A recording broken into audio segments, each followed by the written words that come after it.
લોકસભા ચૂંટણી પહેલા મોટો ઝટકો લાગ્યો છે આમ આદમી પાર્ટીને, જે પ્રમાણે સમાચાર અલ્પેશ કથિરિયાએ આપમાંથી રાજીનામું આપ્યું છે તો મોટા સમાચાર પ્રાપ્ત થઈ રહ્યા છે। લોકસભા ચૂંટણી પહેલા આમ આદમી પાર્ટીને મોટો ઝટકો, અલ્પેશ કથિરિયાએ આમ આદમી પાર્ટીમાંથી રાજીનામું આપ્યું છે તો પ્રદેશ અધ્યક્ષ ઈસુદાન ગઢવીને તેમણે રાજીનામું આપ્યું છે। આપણી સાથે આપના પૂર્વ નેતા અલ્પેશ કથિરિયા ફોન લાઈન પર જોડાયા છે। અલ્પેશભાઈ, આપનું સ્વાગત છે।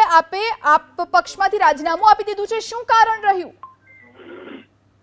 હાલ કોઈ કારણની કોઈ એવી ચર્ચાઓ નથી, પણ ઘણા સમયથી પાર્ટીમાં પણ કામગીરી ઓછી હોય અને પાર્ટીમાં અમે પણ ખૂબ સક્રિય અત્યારે ભાગ ભજવતા ન હોય અને બીજી જવાબદારીઓ પણ ઘણી બધી હોય સામાજિક રીતની, એટલે હાલ પાર્ટીમાં કોઈ કાર્ય ન હોવાના કારણે રાજીનામું આપ્યું છે।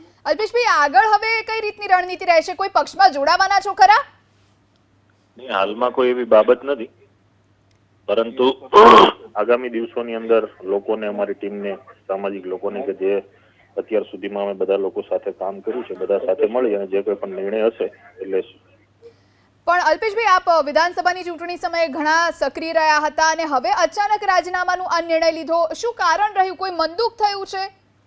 નહીં, પાર્ટીમાં કોઈ મનદુખ નથી। પાર્ટીના તમામ લોકો, પાર્ટીની જે ટીમ છે એમણે ખૂબ સાથ સહકાર આપ્યો છે અને અમારી ખૂબ નાની ઉંમરમાં પણ પાર્ટીએ ટિકિટ આપી અને ઘણું બધું માન સન્માન પણ આપ્યું છે, એટલે પાર્ટીનું કોઈ મનદુખ નથી। અલ્પેશભાઈ, આગળ પણ રાજનીતિમાં સક્રિય રહેશો ખરા? આગામી દિવસોમાં જે કોઈ પણ હશે નિર્ણયો લઈશું। અત્યારે તો હાલ રાજીનામું આપ્યું છે, પછી ભવિષ્યની જે કોઈ પણ બાબતો હશે આપને જણાવીશું। અલ્પેશભાઈ, ભાજપમાં જોડાવવાની કોઈ રણનીતિ ખરી? હાલમાં કોઈ પણ પક્ષ સાથેની કોઈ વાતચીત પણ નથી કે કયા પક્ષ સાથે જવું ન જવું। હાલ સામાજિક કાર્યમાં વધારે ધ્યાન આપી પછી જે કઈ હશે આવનારા દિવસોમાં જોશું। જી આભાર અલ્પેશભાઈ, અમારી સાથે જોડાવા માટે અને વાતચીત કરવા માટે। તો અલ્પેશ કથિરિયા જેવું કહી રહ્યા છે કે અત્યારે કોઈ નિર્ણય નથી લીધો ભવિષ્યમાં શું કરશે, પરંતુ તેમણે આપમાંથી રાજીનામું આપ્યું છે ને આમ આદમી પાર્ટીને લોકસભાની ચૂંટણી પહેલા મોટો ઝટકો, 2022માં વરાછા બેઠકથી તેઓ ચૂંટણી લડ્યા હતા। આ સાથે ધાર્મિક માલવિયાએ પણ આમ આદમી પાર્ટીમાંથી રાજીનામું આપ્યું છે। આ પ્રદેશ પ્રમુખ ઈસુદાન ગઢવીને તેમણે રાજીનામું મોકલ્યું છે। કુમાર કાનાણી સામે અલ્પેશ કથિરિયાની હાર થઈ હતી 2022ની વરાછા બેઠક પર। આ સાથે અલ્પેશ કથિરિયાએ કહ્યું કે તેમને કોઈ મનદુખ નથી થયું, સામાજિક કાર્યો પર ધ્યાન આપવાને લઈ અને તેમણે રાજીનામું આપ્યું હોવાની વાત તેમણે એબીપી અસ્મિતા સાથેની ટેલિફોનિક વાતચીતમાં કહી છે। તો તેમને કોઈ મનદુખ થયું કે નહીં તે વિશે પણ સવાલ કરવામાં આવ્યો, પરંતુ તેમણે કહ્યું કે એવી કોઈ વાત નથી અને આગામી સમયમાં ભાજપમાં કે અન્ય કોઈ પક્ષમાં જોડાશે કે કેમ તેને લઈને પણ તેમણે કોઈ જ સ્પષ્ટ વાત ન કરી। આગામી સમયમાં જ ખ્યાલ આવશે કે આગળ તે કયો રસ્તો અપનાવે છે, પરંતુ રાજનીતિમાં તેઓ સક્રિય રહેશે તેવી સ્પષ્ટપણે વાત અલ્પેશ કથિરિયાએ જણાવી છે। કોઈ મનદુખ થયું છે કે કેમ, આખરે શું કારણ રહ્યું તે તેમણે કોઈ જ સ્પષ્ટતા કરી નથી, પરંતુ માત્ર ને માત્ર સામાજિક કાર્યો પર ધ્યાન આપવા માંગે છે, જેના કારણે તેઓ પક્ષમાં સક્રિય રહી શકતા નથી, જેને લઈ અને તેમણે પક્ષનો સાથ છોડ્યો છે। તો ધાર્મિક માલવિયા ઓલપાડ બેઠકથી વિધાનસભાની ચૂંટણી લડ્યા હતા। મુકેશ પટેલ સામે ધાર્મિક માલવિયાની હાર થઈ હતી। તો ધાર્મિક માલવિયાએ પણ આમ આદમી પાર્ટીનો સાથ છોડ્યો છે। આમ આદમી પાર્ટીને એક સાથે બે મોટા ઝટકા લાગ્યા છે। કુમાર કાનાણી સામે અલ્પેશ કથિરિયાની હાર થઈ હતી।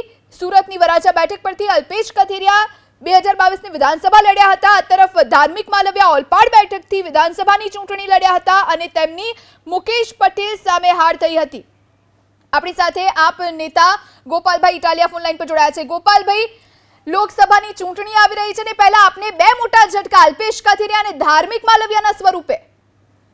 નહીં, એટલે હજુ મને કોઈ જાણકારી મળી નથી કે આ વાત સાચી છે કે ખોટી। અમારા વોટ્સએપ ગ્રુપમાં મેં ફોન કર્યો અમારા અમુક મિત્રોને, તો મને હજુ ખાતરી થઈ નથી કે આ વાત સાચી છે કે ખોટી, એટલે હજુ અત્યારે તો એને લઈને કંઈ કહેવું યોગ્ય નથી। પણ ગોપાલભાઈ, અમારી વાતચીત થઈ અલ્પેશ કથિરિયા સાથે, તમારી પહેલા એમની સાથે જ વાતચીત થઈ અને તેમણે કહ્યું કે સામાજિક તેમને કાર્યો કરવા છે, જેને લઈ અને પક્ષમાં તેઓ સક્રિય નથી રહી શકતા અને જેના કારણે આ નિર્ણય લીધો છે।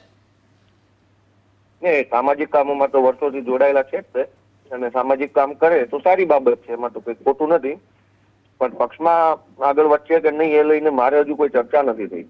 પણ ગોપાલભાઈ, શું કારણ હોઈ શકે? શું મનદુખ હોઈ શકે કોઈ? ના, આમાં મનદુખ તો ક્યાં? આમાં કોઈ સત્તા છે કે મંત્રી પદ ન મળ્યું કોઈને મનદુખ થાય? સંઘર્ષનો રસ્તો છે એટલે મનદુખ કરવાનો કોઈ પ્રશ્ન નથી, પણ કે એમણે તમે જેમ કીધું એમ મને ખ્યાલ નથી, પણ સામાજિક કામ કરવા માટે થઈ અને એ રાજકીય જવાબદારીમાંથી મુક્ત થયા એવું તમે કીધું એના ઉપરથી જાણવા મળ્યું. મારે વાત નથી થઈ હજુ. જી આભાર ગોપાલભાઈ અમારી સાથે જોડાવા માટે અને વાતચીત કરવા માટે. તો લોકસભા ચૂંટણી પહેલા આમ આદમી પાર્ટીને 2 મોટા ઝટકા. ધાર્મિક માલવિયા અને અલ્પેશ કથિરિયા જેઓ સક્રિય નેતા હતા, પાટીદાર નેતાઓ, અને તેમણે આમ આદમી પાર્ટીનો સાથ છોડી દીધો છે અને તેમણે પ્રમુખ ઈસુદાન ગઢવીને રાજીનામું મોકલી દીધું છે. અલ્પેશ કથિરિયા સાથે જ્યારે વાતચીત થઈ ત્યારે તેમણે કહ્યું કે સામાજિક કાર્યો કરવાને લઈ અને રાજકીય આગામી કાર્યક્રમમાં ભાગ નથી લઈ શકતા, કોઈ રીતે સક્રિય નથી રહી શકતા, અને જેના કારણે તેમણે રાજકીય સફર આમ આદમી પાર્ટીની છોડી દીધી છે. અને આગામી હવે શું રણનીતિ હશે તે પણ આગામી સમયમાં જ ખ્યાલ આવશે.